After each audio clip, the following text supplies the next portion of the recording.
The legacy of Jawaharlal Nehru, one of India's most prominent leaders, has been brought into question once again with the release of classified documents that challenge his reputation as an efficient administrator. Namaste and welcome to TFI Post. I'm your host Piyush. Let's begin. Some time back, a few documents related to General Francis Robert Bucher became public in Britain. These were kept in Britain's National Army Museum.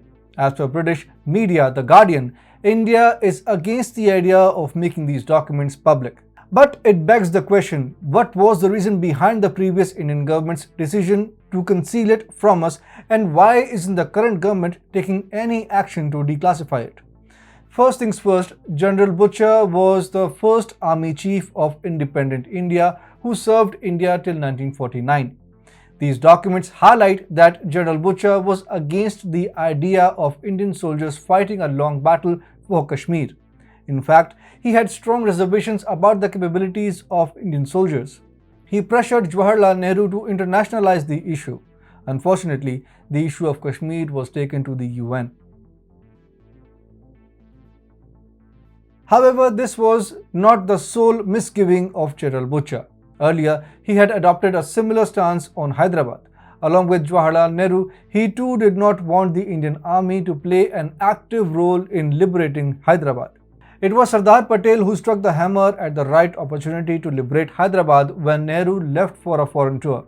At the right moment, Sardar Patel announced Operation Polo.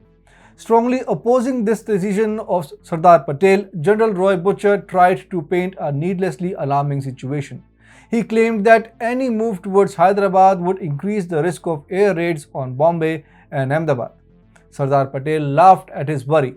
He rationalized that if Britain could withstand World War II, then why couldn't Bombay and Ahmedabad bear such tremors? But even then, General Bucher did not budge from his cynical opinion. He raised questions about the capabilities of Indian soldiers. Sardar Patel laughed at the idea that the Razakars would be able to last even for a week in front of the Indian armed forces.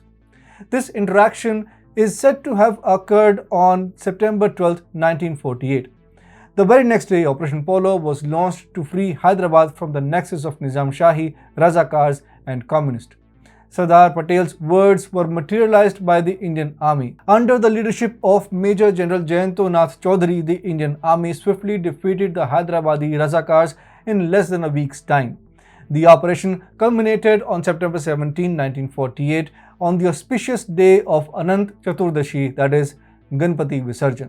If Sardar Patel could have superseded the cowardly and overtly negative opinion of Bucher about Indian forces, what hindered Jawaharlal Nehru from doing the same? Were there unseen compulsions that we don't know about?